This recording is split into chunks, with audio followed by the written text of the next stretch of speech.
ఓం శ్రీ మహాగణాధిపతి నమ. ఓం నమో శ్రీ లక్ష్మీ నృసింహస్వామి నమ. ఈ విశ్వావసనామ సంవత్సరంలో మకర రాశి వారికి ఆదాయం 8, వ్యయం 14, రాజపూజ్యం 4, అవమానం 5.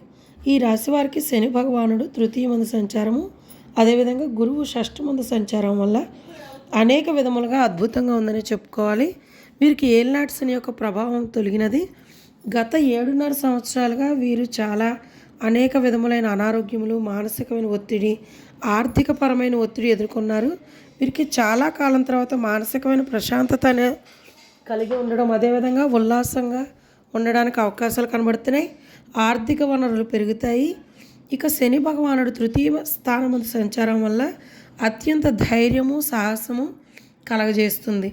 ఇక వీరు ఈ సంవత్సరము కొత్త ప్రణాళికలకు అవకాశాలు కనబడుతున్నాయి. ఉద్యోగస్తులు పనిచేసే చోట పని ఒత్తిడి తగ్గుతుంది. అదేవిధంగా సంఘంలో గౌరవం పెరుగుతుంది.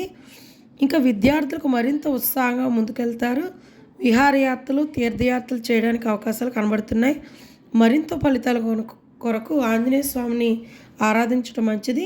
స్వస్తి. చొప్పలి అంజనీ సౌజన్య, విశాఖపట్నం.